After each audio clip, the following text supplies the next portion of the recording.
सभी को हरिहर। मैं सारिका सक्सेना दिल्ली से। मैं दरबार से करीब 3 साढ़े 3 साल से जुड़ी हूँ और दरबार में होने वाले बहुत सारे लेवल्स को मैंने बहुत ही गहराई से समझने का प्रयास किया, क्योंकि मेरा एक इंटरेस्ट जो था वो साइंस में था। और मैं आपको सच कह रही हूँ कि लाइक बाय प्रोफेशन मैं एक साइंटिस्ट भी हूँ और एक टीचिंग एजुकेशन में भी हूँ। और मैं कभी भी इस तरह एनर्जीज होंगी मैं विश्वास नहीं करती थी।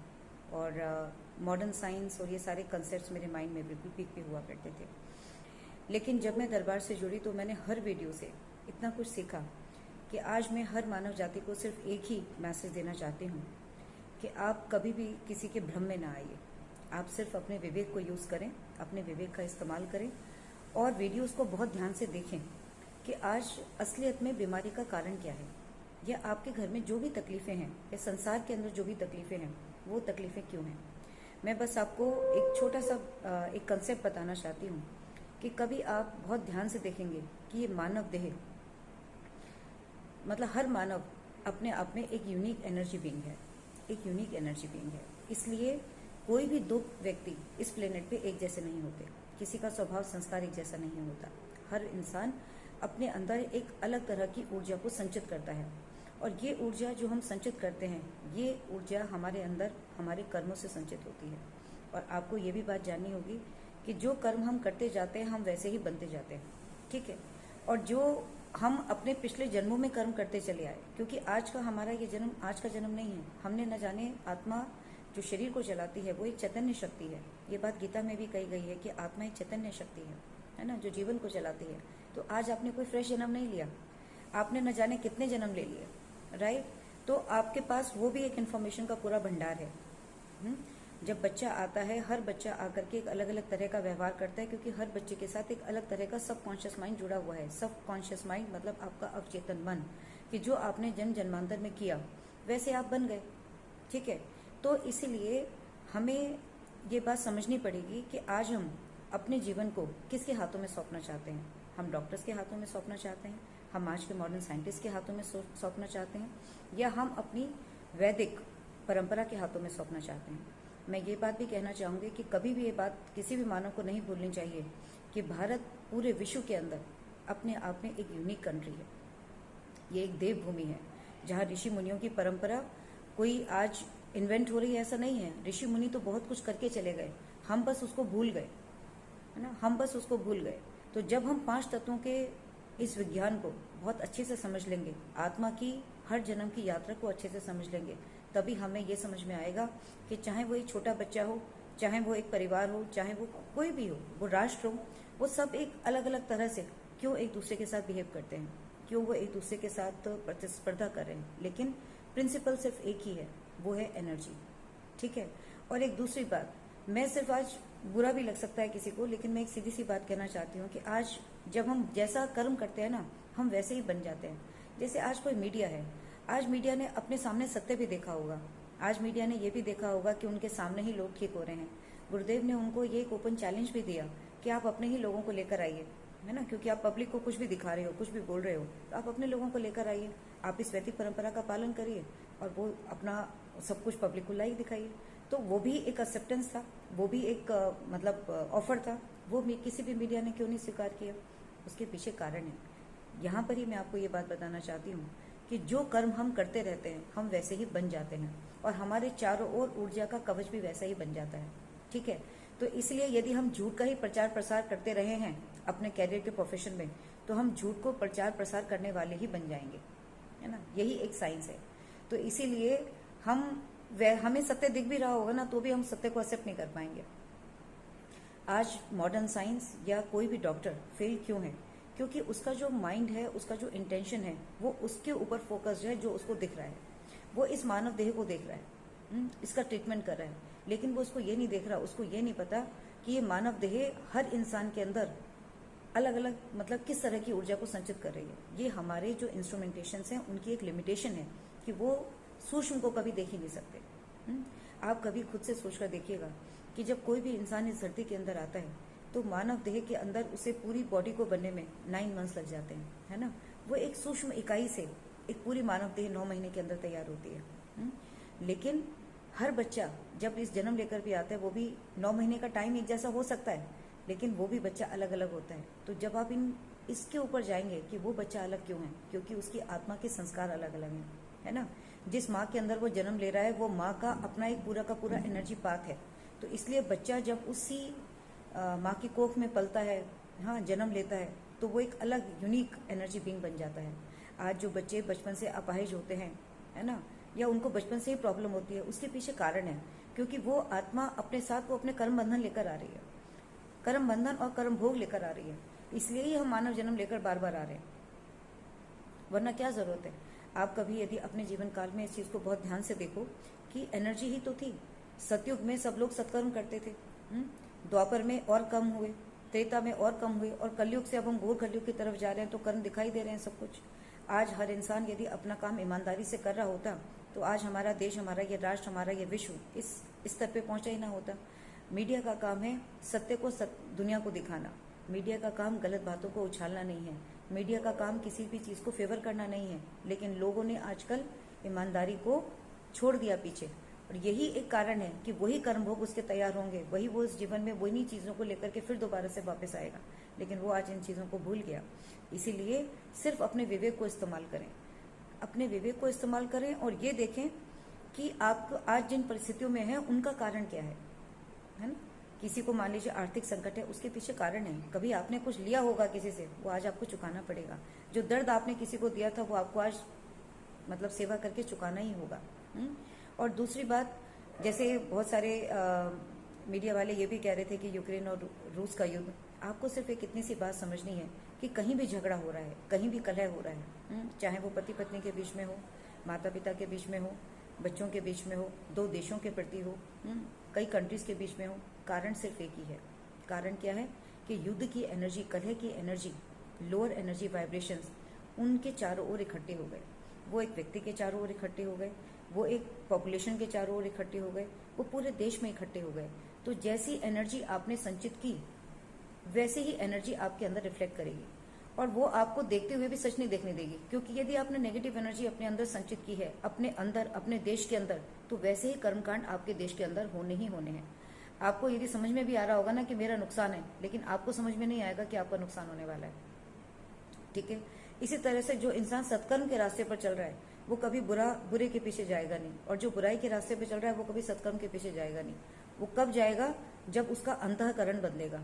अंतःकरण, जब तक आप अंदर से नहीं बदलेंगे, बाहर भी आपके वो पूरा एक एनर्जी की लेयर्स हैं, बाहर भी आपके सामने पूरा जगत है, लेकिन बाहर आप इनविजिबल अपने साथ वो जगत लेकर तभी वैसा ही जगत लेके चल रहे हैं जैसे आप अंदर से हैं। तो ये बात आप सबको ही समझनी होगी कि दरबार में जाकर तुरंत ही आप ठीक क्यों हो जाते हैं, और मॉडर्न डॉक्टर या साइंटिस्ट आपको ठीक क्यों नहीं कर सकते। आज मैं अपने एक साइंटिफिक प्रोफेशन में आपको सिर्फ बहुत फैक्ट बताना चाहती हूँ कि इस प्रोफेशन में जब मैं आई थी, तो मैं सत्य को बिल्कुल गहराई से जानना चाहती थी, और आज मुझे खुशी है कि दरबार से जानकर मैंने बहुत कुछ सीखा, बहुत कुछ सीखा। आज क्या है कि यदि एक केमिस्ट एक दवा बनाता है, कोई भी मार्केट में इतनी सारी दवाएं अवेलेबल हैं, आप एक या आम इंसान ये नहीं जानता कि ये दवा कैसे बनी, लेकिन केमिस्ट एक मॉलिक्यूल को डिजाइन कर देता है ना। डिफरेंट स्ट्रीम में साइंटिस्ट काम कर रहे हैं, वो उसके कुछ स्टडीज करके बता देते हैं कि हाँ ये यहाँ बाइंड करती है, वहाँ बाइंड करती है। फिर कुछ सेल कल्चर में स्टडीज होती हैं, सेल लाइन्स में स्टडीज होती हैं, एनिमल मॉडल्स पे स्टडीज होती हैं, राइस में चेक कर लिया, माइस में चेक कर लिया, उसके अंदर ट्यूमर इंड्यूस कर दिया, दवा का इफेक्ट देख लिया, फिर वो क्लिनिकल ट्रायल्स में चली जाती हैं, और फिर अंधाधुंध वो ह्यूमंस को देना शुरू हो जाती हैं। फिर एमआर लोग बैठे हैं, एमआर लोग क्या करते हैं, उसकी पब्लिसिटी करना शुरू करते हैं। They make a contact with the doctor, doctors क्या है कि उन्हीं दवाओं को प्रिस्क्राइब करना शुरू कर देते हैं। तो आपको इस तरह के ड्रग माफिया से बचना है, आपको बुराई से बचना है। मुझे दरबार से जुड़कर सबसे अच्छा लगा, मैंने कितनी बार जब भी मैं दरबार में रही, मुझे बहुत अच्छा लगा कि कराहता हुआ इंसान जिसकी परेशानी कोई जान ही नहीं पाया, दूर करना तो दूर की बात है, जो परेशानी को कभी जान ही नहीं पाया कोई, वो भी आकर के दरबार में उठ के खड़ा हुआ।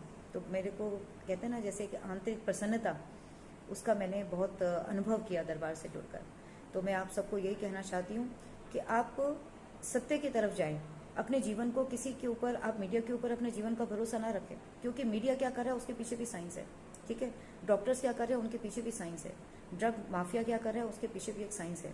जो जैसा कर्म कर रहा है वो वैसा ही बन जाता है, जो जैसा बन जाता है, जिसके पास नेगेटिव पावर है तो वो नेगेटिव पावर को नेगेटिव तरीके से यूज करता है। आपको अपने घर परिवार को बचाना है, है ना। आपको अपने घर परिवार को बचाना है तो इसके लिए आपको ही सजग होना पड़ेगा, आपको अपने विवेक को धारण करना पड़ेगा और कंसेप्ट को समझना पड़ेगा। इसलिए यदि वो लोग ईमानदार होते तो अपने आप ही अपने ही लोगों को लेकर आते। तो आज मुझे दुख भी इस बात का हुआ इस पूरे इवेंट में कि हमारा भारत विश्व गुरु था, हमारा भारत को सोने की चिड़िया कहा जाता था। हमारा भारत है जो ऋषि मुनियों की मतलब एक दैविक भूमि है, जो पूरे वर्ल्ड के अंदर अपनी एक यूनिक आइडेंटिटी रखता है।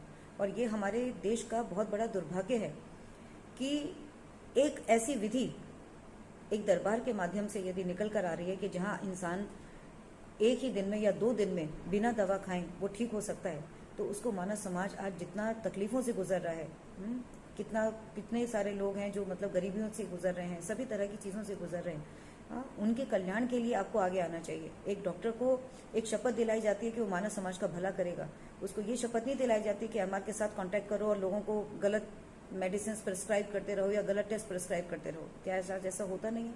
मीडिया वहाँ क्या ये सब चीज़ें नहीं दिखाता? और कितने सारे भाई बहन यहाँ पर आए जो ठीक हुए, उन्होंने कहा कि उन्होंने लाखों रुपए खर्च कर दिए।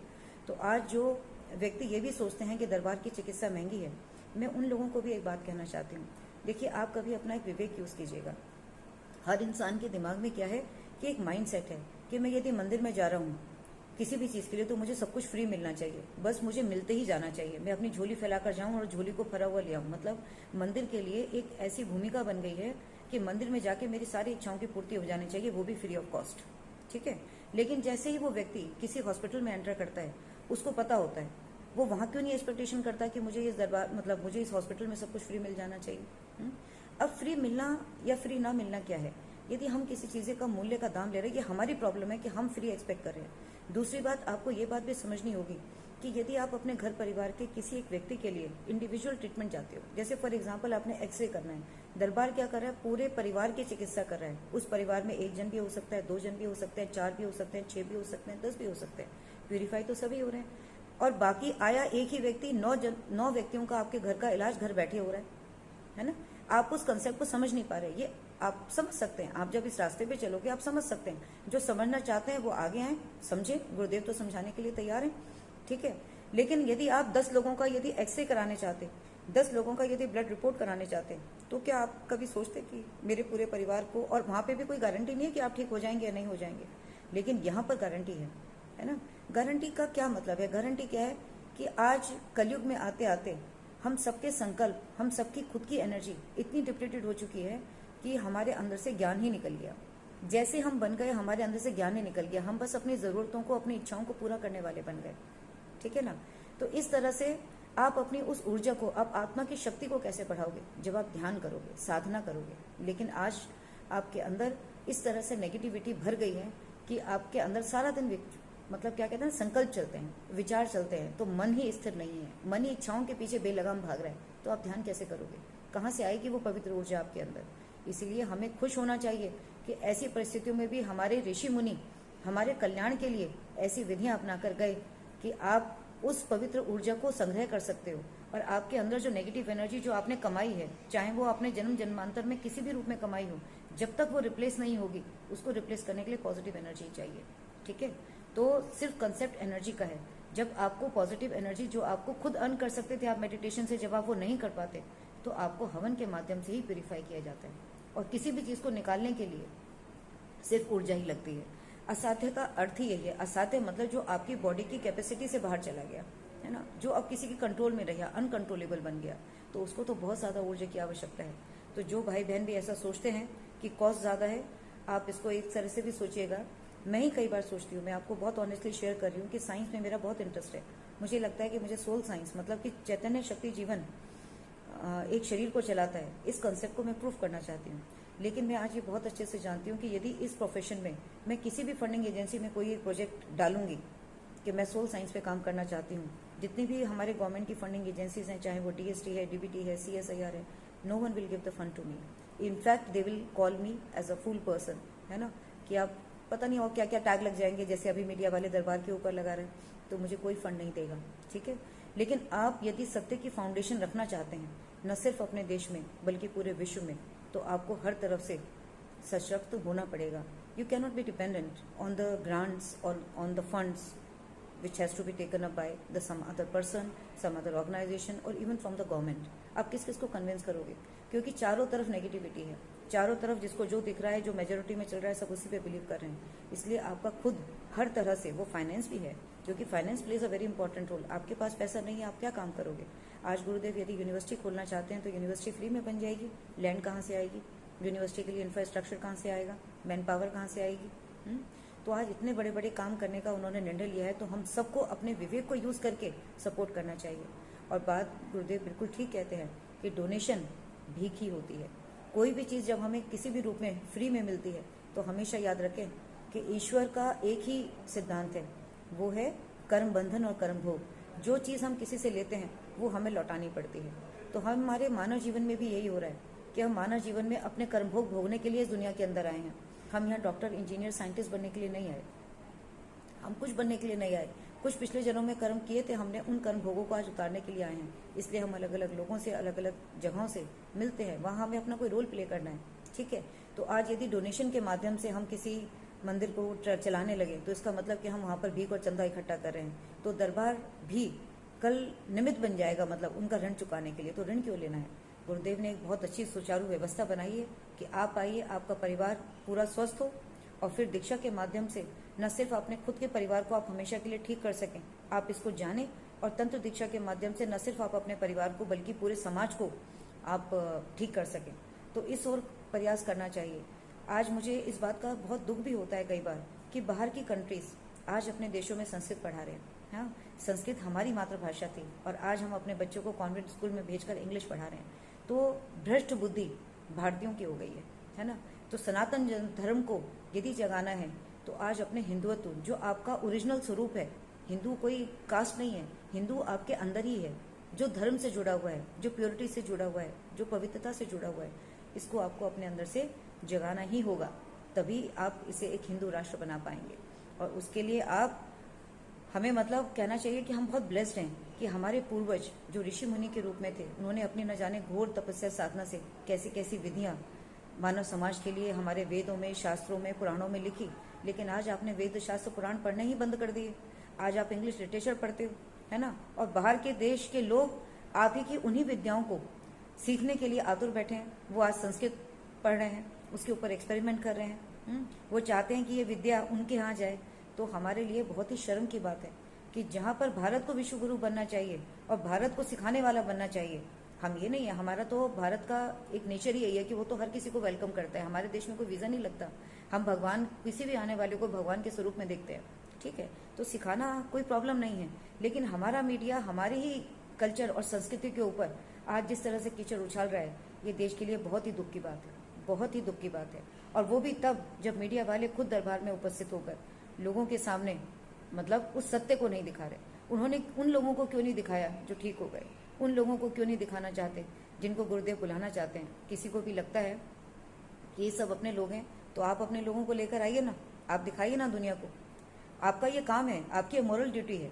भगवान ने, आपने ये प्रोफेशन लिया है। बात वही है कि यदि एक डॉक्टर को शपथ दी जाती है कि अपना काम ईमानदारी से करो, नहीं कर पाता तो उसको डॉक्टर बनने का कोई अधिकार नहीं है। एक राजनेता को दी जाती है शपथ कि आप अपना काम देश के लिए ईमानदारी से करोगे, आप नहीं करते, आप उसके अधिकारी नहीं हो।